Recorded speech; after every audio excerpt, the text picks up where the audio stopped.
It's almost scary that it is happening again. It seems programmed.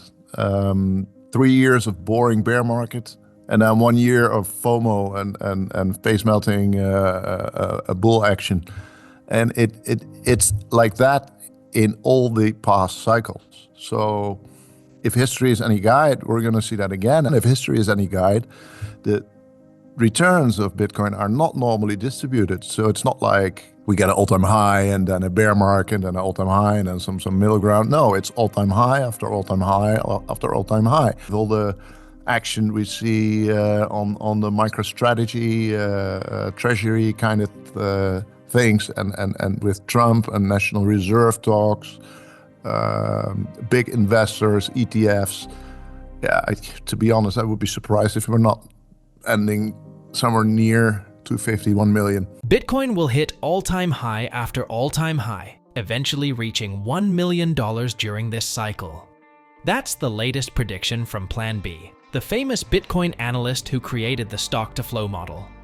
Bitcoin's price movements have often been labeled as unpredictable, but Plan B sees a clear and repeating pattern. He describes that Bitcoin's market behavior is almost programmed. 3 years of quiet movements followed by a year where prices go wild. This pattern has been consistent throughout Bitcoin's history, and all signs point to it happening again. That being said, Plan B predicts that Bitcoin's price could reach somewhere between $250,000 and $1 million, and it's backed up by these historical patterns combined with the current wave of adoption and institutional support. Make sure to stick around until the end of the video, as Plan B shares more mind-blowing insights about this prediction. Also guys, only a small percentage of my viewers are actually subscribed. If you enjoy staying up to date with finance content, consider subscribing or liking the video. It's free, and you can always change your mind. Now here's Plan B on Bitcoin's ability to 10x this cycle. Last time we spoke, we already said, well, this is a bear market. For sure there will be a bull market again. Maybe, or probably there will be ranges like 100K, 1 million. That's a wide range, obviously, but I still think that range is, we can narrow it down a little bit. I've done that before on Twitter. So I'm thinking 250, 1 million is where I expect it to be on average, right? That's not the all-time high or anything. That's the next level that Bitcoin will rotate to, with all the action we see on the MicroStrategy treasury kind of things, and with Trump and National Reserve talks, big investors, ETFs. Yeah, to be honest, I would be surprised if we're not ending somewhere near 251 million. If we really go to, say, 500K Bitcoin, that would be a 10 trillion market cap, up from today's 2 trillion market cap. So that needs some capital, some flowing from either real estate or stocks or bonds or gold towards Bitcoin.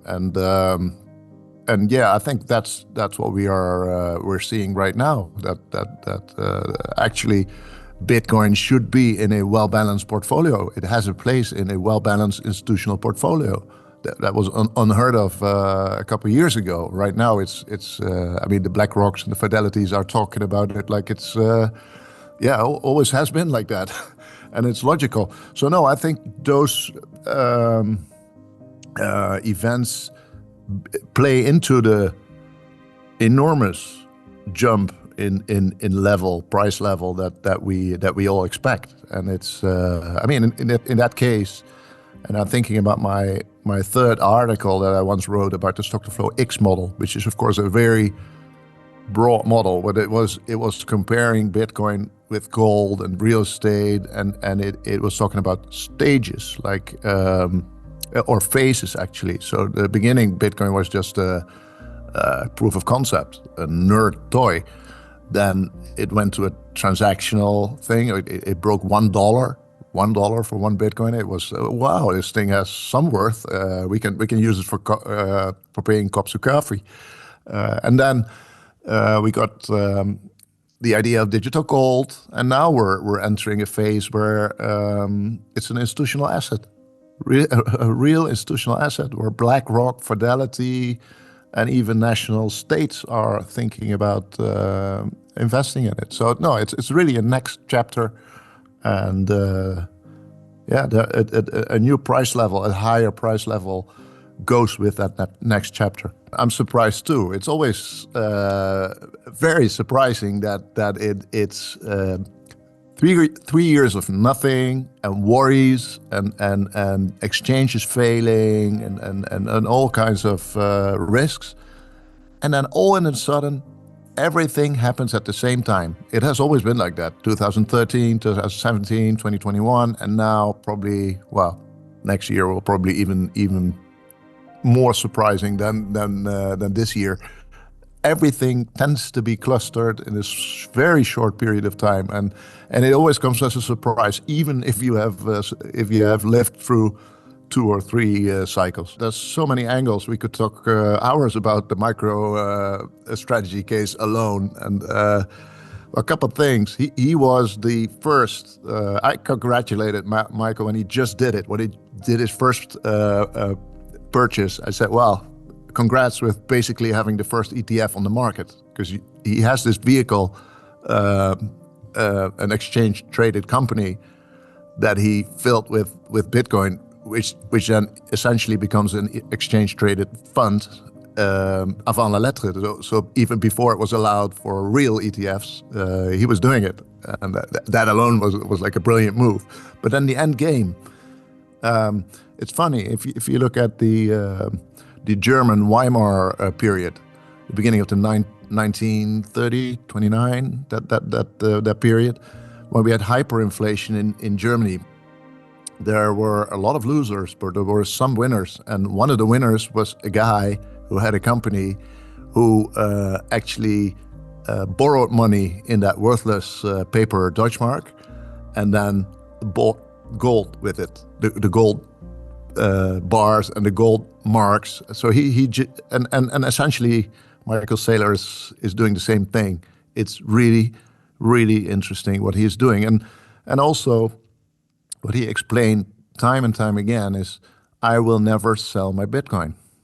And I understand that, because especially in a capital gains tax environment, you would rather borrow against the Bitcoin and then wait until Bitcoin goes up, and then roll over that debt with a bigger debt. So you just pay it off and have a bigger debt. And so you indeed never sell the Bitcoin. And that's very interesting thought for also personally people, if they need money. Like, well, take me for example. I'm all in Bitcoin since, for a long time. And so I have to sell to eat.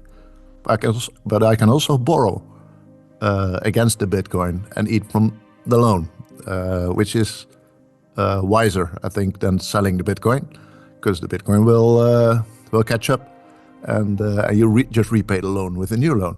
So that's very interesting. And another thing, I find it really interesting as an institutional investor, because there is all kinds of arbitrage going on as we speak between the crypto world, the Bitcoin world, and the fiat world.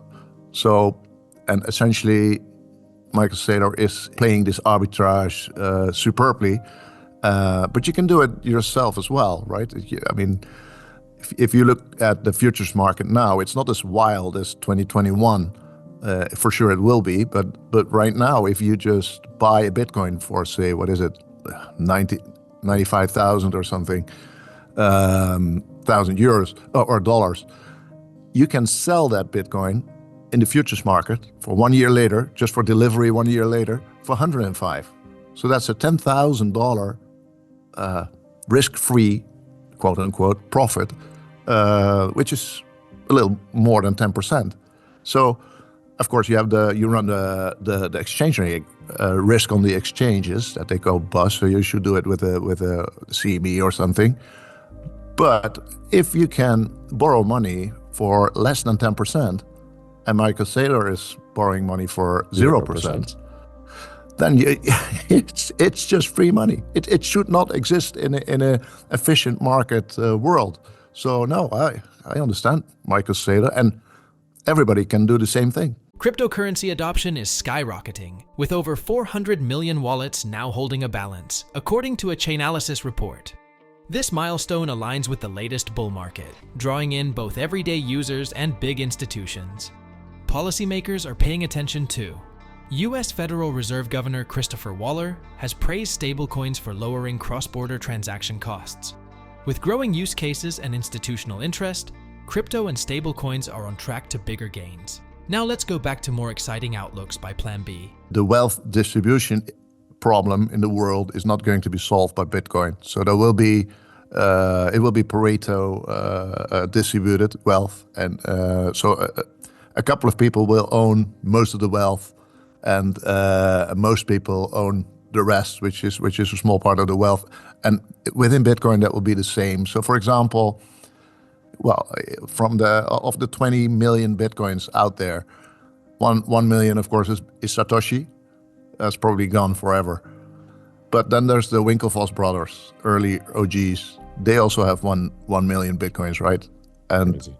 so, yeah, and then you have Michael Saylor now. What does he have with a MicroStrategy? Like 400,000 or so probably at this point. Yeah.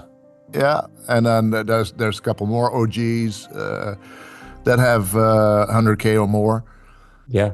Yeah, that's in every aspect of the economy, and that will not change with Bitcoin. It will not be evenly distributed. And for example, the ETFs, it looks like BlackRock and Fidelity, the really big capital managers of the world, the money managers, that they have that money and they control it because it's in their ETF. But of course, they own it for the clients. The most exciting news from last couple of weeks I found was Allianz insurance company, a German insurance company that had 25% of the MicroStrategy bonds, the Bitcoin bonds, on their balance sheet.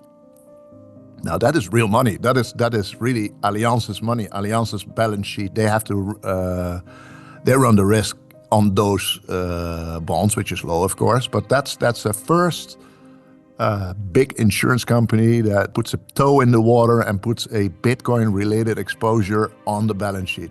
That's real money on a real institutional balance sheet. To be honest, if I were the CFO of Microsoft, I would probably vote against having a Bitcoin reserve, unless you're very much into Bitcoin and believe in Bitcoin and are specialized in Bitcoin, like MicroStrategy and MicroStrategy is right now.